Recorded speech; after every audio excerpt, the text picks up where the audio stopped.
Hey everyone, welcome to the fourth lesson of the Getting Started with Motion Graphics course here for Tuts Plus.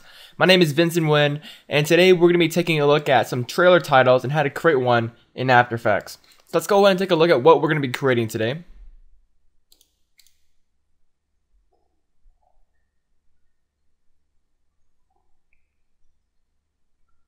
So as you can see, a pretty effective and stylized title sequence for your short films or trailers and such. So now this is going to be our first approach, or my first approach, at helping you guys create a full, animation from start to finish from scratch. The past 2-3 episodes I've been talking about, motion graphics and just explaining and showing you guys things. But today I really want to sit down with you guys and really show you guys what it takes to create a pretty simple but effective animation from start to finish. So let's go ahead and create this project right now. So in After Effects here, let's go ahead and create a new composition.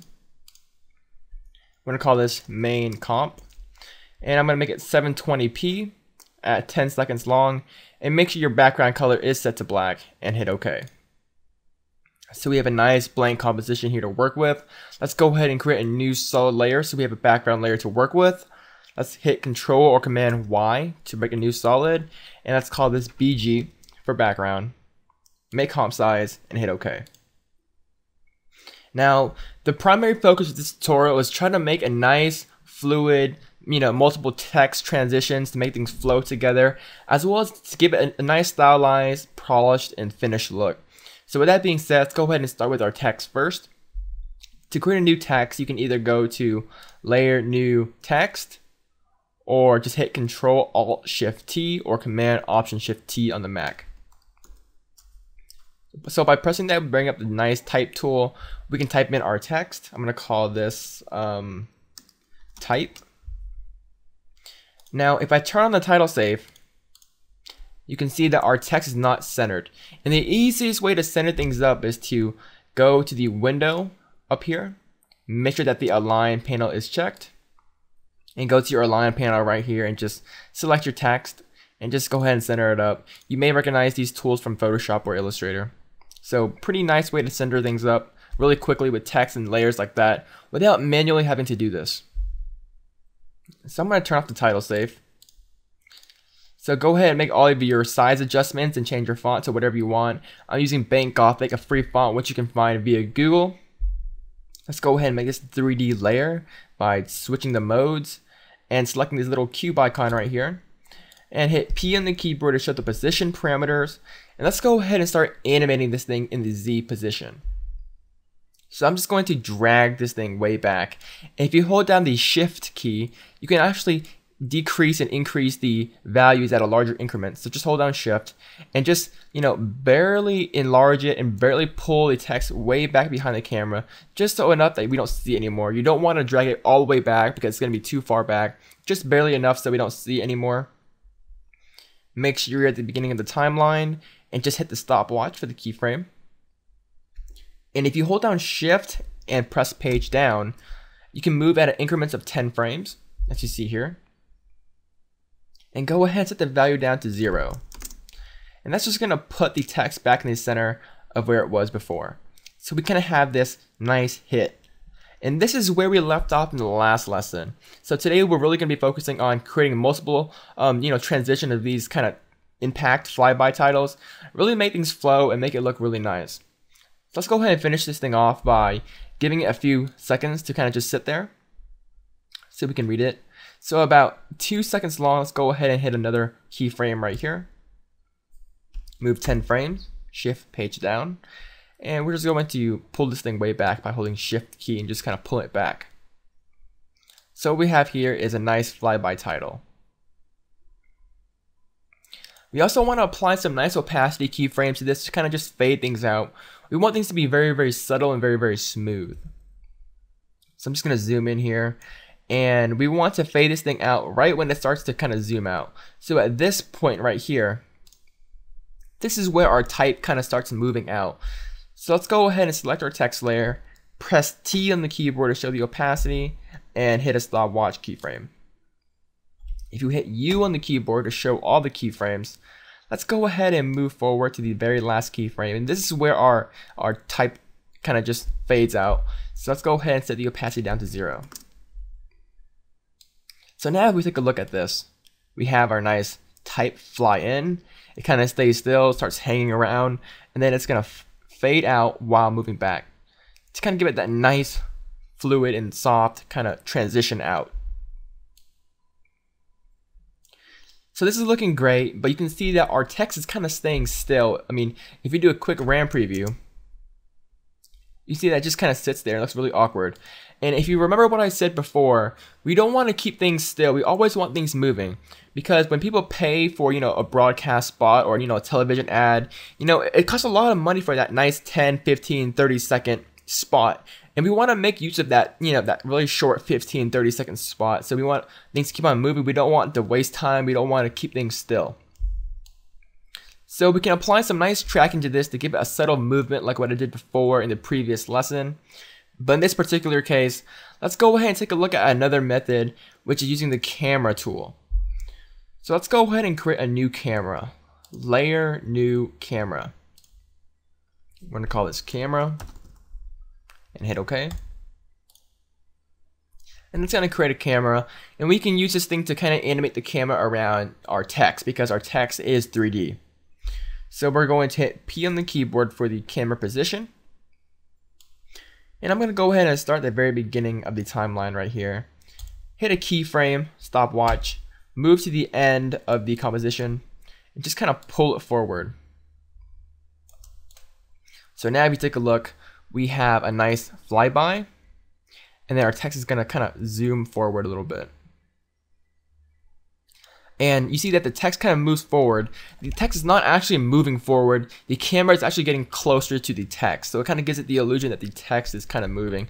And we may want to decrease the value just a little bit. It's kind of zooming too much. Maybe just a little bit more. Just so we have some nice subtle effects. And remember, you want to do all the stylizing and all this first, and then you want to start duplicating the text. So the type looks really good right now. Let's go ahead and make this thing look a little bit nicer by applying some nice layer styles. So layer styles are a little bit different. When you apply layer styles to text or layers, some effects don't really work too well, but I'll explain that later in the tutorial. So let's go ahead and apply some layer styles. We can apply some layer styles by going to Layer and Layer Styles. And all these layer styles are all similar to Photoshop and stuff like that. So let's go ahead and apply a nice gradient overlay. And then we can go into the gradient overlay parameter and go ahead and edit the gradient. And then we can change the white color to a nice dark gray. And then we can change the black to a nice white tone, just to kind of give it this nice kind of metal chrome look. Like that. And then we can apply a nice bevel. So layer, and we're going to go to layer styles, bevel and emboss. Close gradient overlay, open the bevel and emboss, and let's go ahead and set the size to 2, just very subtle. And we can just leave it like that. So now we have this nice gradient, we have this nice bevel, and our whole animation is looking pretty sweet. So now what we're missing is some nice background light. Now in the original demonstration I used these nice kind of light rays here.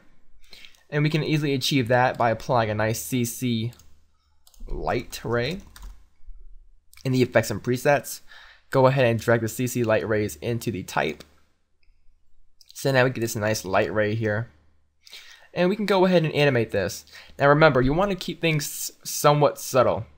So let's go ahead and, position the center of the light sweep kind of on the left side of the center of the text. And we're going to go to the beginning. Hit U on the keyboard. Let's go ahead and start right here.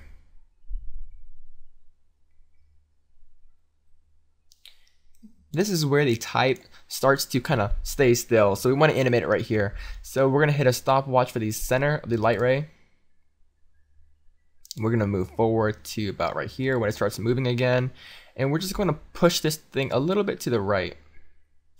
So it's not really moving much, but it kind of gives it that subtle gleam. And again, that's what we want. We want some subtle movement.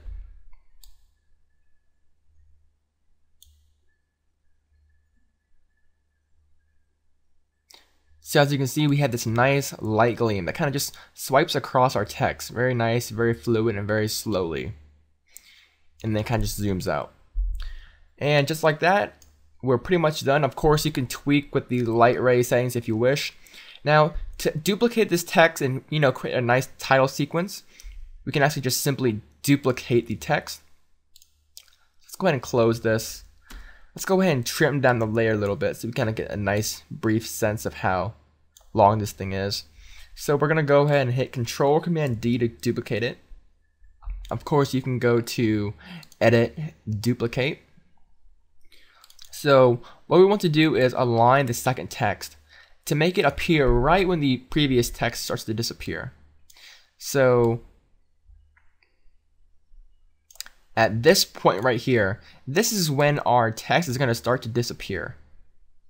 So we want to go ahead and start the second text about right here as well. And then once the text fully fades out, we want the second text to already be there. So let's go ahead and change this type right here to something else. Let's just type whatever.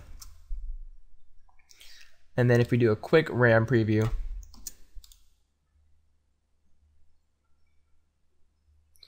you have this pretty cool and nice sequence here. And everything is kind of abrupt right now. Everything is just kind of slapping on. It's all of a sudden stopping, and then it's all of a sudden, zooming out. So we want to kind of smooth these keyframes out so it won't be so linear. We want a nice Bezier curve. And the easiest way to kind of ease your keyframes in is to highlight the keyframes. I'm going to highlight these two. And then I'm going to hit F9 or go to Animation, Keyframe Assistance, Easy Ease. And that's just going to ease the keyframes in so it's not so abrupt. And I'm going to do these for these keyframes as well. Animation, Keyframe Assistance, and Easy Ease, or F9. And again, it's just going to smooth the animations together. Let's just do this thing one more time. So let's go ahead and duplicate this text layer and just drag it into position here. So when one starts to leave, one starts to begin. Approximately right here. And we're going to change this text to "you want." Let's go ahead and just edit the camera keyframes a little bit, move this back, and then we're going to move this back as well.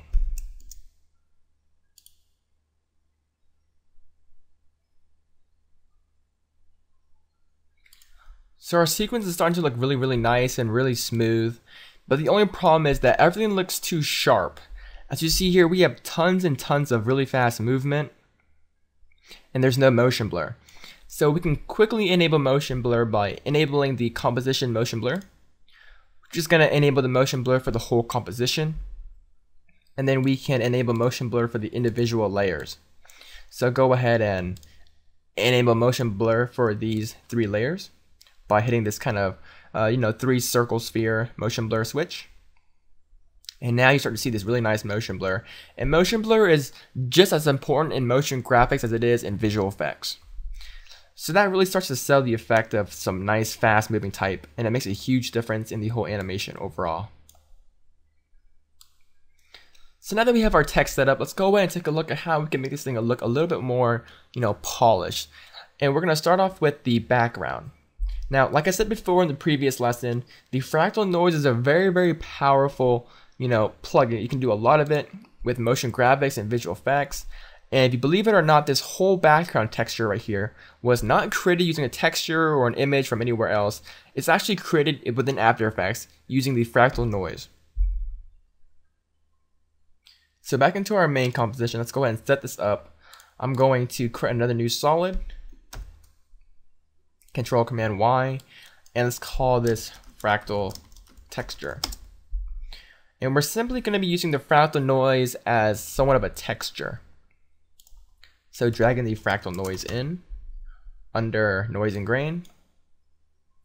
And at first glance, you would think that this plugin or this effect is not very, useful. It's just some weird cloud effects similar to the Photoshop one. And you can actually create a lot of things with the fractal noise, such as fire, cloud, smoke. In this case, we're going to be using a texture. So for the fractal type, let's go ahead and set this thing to dynamic. to kind of give it that nice puffy feeling to it. We're going to decrease the contrast to about 20, so it's not too contrasty. And then we're really going to lower down the brightness. We want it to be kind of dark. Maybe around -47. We're going to change the complexity to about 8, so there's kind of more detail in the clouds. And then we're going to go to the transform. And then we're going to scale this thing up a little bit. We don't want these miniature clouds. We want some pretty large clouds as a background. And right now the clouds are staying still. And from what I said before, remember, we want some subtle movement. We don't want things to be staying still. So to apply some nice movement, we can change the evolution right here. And that's just going to involve the clouds over time. And we can do this with keyframes. I'm going to do a really quick expression that you should all know. I'm going to hold down Alt or Option and just click on the evolution stopwatch. Once again, Alt or Option, click. And type in time asterisk 80. And this is going to times the value by the time times 80. That's going to cause the evolution to animate over time automatically without really any keyframes. Pretty useful expression. So now that we have our fractal noise set up, it looks kind of ugly, but let's go ahead and drag it, above our background layer. So now we can see our type. And let's go ahead and mask this thing out. So if you remember from the previous lesson, to use a mask, let's go ahead and go to the mask tool right here. And by default, you should have the rectangle tool. If we click and hold, we can select the ellipse tool and just draw a nice ellipse around our text. And it doesn't need to be perfect. We can go ahead and hit F on the keyboard to bring up the mask feather. And go ahead and feather this thing out. And then we can hit M again to bring up all the mask properties. And we can just go ahead and increase the mask expansion. You can see what it does here. It kind of just expands our mask. That's the reason why we don't really need our mask to be exactly perfect. So just get it somewhere that looks pretty right. Make it somewhat like a vignette effect. And again, just like visual effects and cinematography, we use a lot of vignettes and motion graphics as well. So just like that, we created this kind of soft and subtle texture for our background layer. We can go ahead and adjust some of the settings in the fractal noise. Like that. And in the original demonstration, I used a fractal noise, but I also use a nice bright lens flare. Now, lens flares are a really popular style nowadays, especially in visual effects and motion graphics. Kind of the new trend, I guess. Now, there are awesome plugins out there for lens flares. There's actually a pretty crummy one in After Effects built in, but let me go ahead and show you what this is. So let's go ahead and create a new solid layer. Control Command Y, and then we're going to call this lens flare. Make sure it's set to pure black and hit OK. And we can search in the lens flare effect. Drag that in there. And we get this pretty default nasty, old school lens flare that hasn't been updated for years, especially in Photoshop. So we're going to set the lens type to 105mm prime, which is just going to give you the nice bright white lens flare. And then we can set the blending modes here. And just toggle the switches, change the blending mode from normal to add. And that's just going to add the colors into our scene so we can see the rest of our background layer. So if we just adjust this to the very top and just increase the brightness. Kind of pull it up a little bit. And just bring it underneath all of our text layer. You kind of create this nice bright white background. And then, I'm not really liking the kind of iris of this whole lens flare. So I'm going to go ahead and mask this thing out. So again, with the elliptical mask tool, let's go ahead and just kind of crop things out. Right there. Hit F on the keyboard to feather things out. And we can just, tweak some of these things. Something like that. So we have this nice subtle background. And now it's kind of missing that drop shadow. So we can quickly apply a drop shadow by going back to the layer styles. applying a nice drop shadow. And then we can set the, let's go to our text here, the first one. And let's go ahead and, you know, change the angle a little bit for the drop shadow here. Maybe 120. Maybe increase the distance a little bit. And then change the size. And then we're going to decrease the opacity, just so it's very, very subtle. And then we can copy the drop shadow. Just click on the drop shadow, copy it, Control Command C, and just paste it to the rest of our text layer. So you get this very nice and subtle drop shadow here. And that's pretty much all you have to do to create this pretty basic trailer title sequence. Now in the original demonstration, I added these kind of nice cinematic letterboxing to kind of give it a nice finished look and that cinematic focused look. So you can either render it out with the wrong aspect ratio, or you can manually create these. To create these, go ahead and create another new solid layer, Control Command Y, and call this letterboxing. And then let's go ahead and turn on the title safe, just so we have a reference right here, and get the rectangle tool and go ahead and, you know, draw a pretty even mask as such. Now right now the mask is, you know, masking out what we selected, so it's pretty much cropping what we have. We actually want to subtract what we have and, you know, cut this part out and leave the rest remaining. So we're going to change the mask from add to subtract. We're going to turn off the title safe and go ahead and click away, and just like that you created this pretty nice letterboxing. Kind of gives it that nice finished focused look on our animation. And I like to add letterboxing, you know, whenever I can. Looks pretty cool in my opinion. More of a personal visual style, I guess. So as you can see, just like that, you created this really nice and effective but stylized kind of title sequence for your short film, for your trailer and such. So a pretty basic technique, but a very, very effective technique.